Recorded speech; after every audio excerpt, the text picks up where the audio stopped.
हमारे पास एक बॉक्स है जो कि एक इंक्लाइंड प्लेन में सस्पेंडेड है।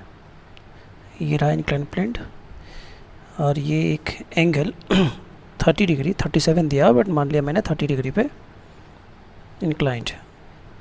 ऑब्जेक्ट का मास दिया हुआ है 1 kg। ओके, ऑब्जेक्ट का मास 1 kg दिया हुआ है ना।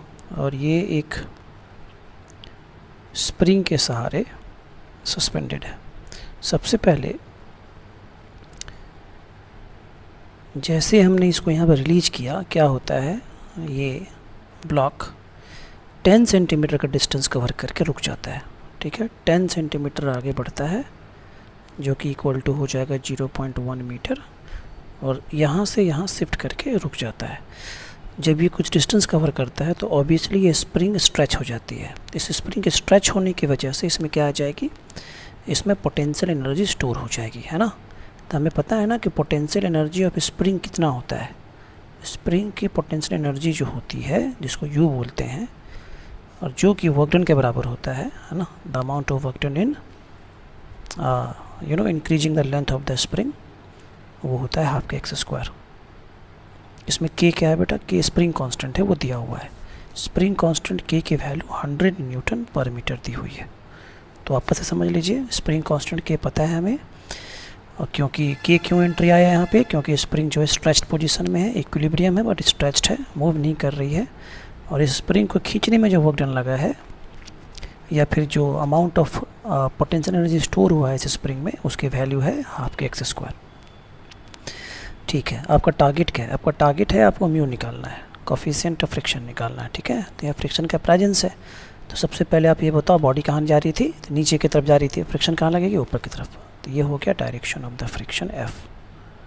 ठीक है, अच्छा, इसको रिजॉल्व कर लिया, नीचे एम जी लग जाएगा, यहाँ हो गया नॉर्मल रिएक्शन एन, ये थीटा यहाँ आ जाएगा, इधर हो जाएगा एम जी साइन थीटा, और इधर हो जाएगा M G cos theta. Correct, ये तो आपको पता है ही, M G cos M G sine आ गया। तो सीधी सी बात है, नॉर्मल रिएक्शन एन की वैल्यू हो गई एम जी कॉस थीटा के बराबर। तो फ्रिक्शन की वैल्यू कितनी हो गई, फ्रिक्शन हो गया म्यू इंटू एन, यानी म्यू इंटू एन की वैल्यू हो गई एम जी कॉस थीटा के बराबर। इक्वेशन 1। अब आप बताओ इस पर नेट फोर्स कितना लग रहा है, नेट फोर्स कितना लग रहा है इस पर। तो नेट फोर्स जो लग रहा है इस ब्लॉक पे इक्विलिब्रियम पोजीशन में, वो लग रहा है नीचे की तरफ एम जी साइन थीटा, है ना, ऊपर की तरफ फ्रिक्शन एफ। तो क्या हो जाएगा, M G sine theta minus friction की वैल्यू म्यू इंटू एन, जो हम निकाल चुके हैं, mu into M G cos theta. Correct. अब देखो, मुझे इधर वर्क डन चाहिए। क्यों वर्क चाहिए मुझे, क्योंकि यही वर्क तो एनर्जी के बराबर होता है। तो वर्क का फॉर्मूला क्या होता है, देखो, वर्क का फॉर्मूला होता है force into displacement, F into x. तो दोनों तरफ मल्टीप्लाई कर दो एक्स से, मल्टीप्लाई कर दीजिए दोनों तरफ एक्स से। इधर क्या आ जाएगा, इधर आ जाएगा एफ इंटू एक्स, इधर क्या आ जाएगा, इधर आ जाएगा M G sine theta minus mu M G cos theta into X. Correct. अब देखो तो बेटा, एफ इंटू एक्स किसको बोलते हैं, वर्क को बोलते हैं। वर्क यानी कि एनर्जी को बोलते हैं, वर्क डन तो एनर्जी के बराबर होता है ना। तो the work done equal to potential energy. तो कितना हो गया, ये हो गया M G sine theta minus mu M G cos theta into X. This is okay. अब म्यू की वैल्यू बताइए, half K X square. This is the potential energy store in a spring which is equal to M G sine theta minus mu M G cos theta into X. इधर से x और x को काट दीजिए। और अब बताओ, आपको सबकी वैल्यू पता है, k की वैल्यू पता है 100 न्यूटन पर मीटर, x दिया हुआ है 10 सेंटीमीटर, mg मास दिया हुआ है, g 10 ले लीजिए, एंगल दिया हुआ है, यहाँ भी mg दिया हुआ है। तो क्या निकल जाएगा, म्यू निकल जाएगा, क्योंकि इकलौती क्वांटिटी म्यू बची ना, जो कि यहाँ पर अननोन है।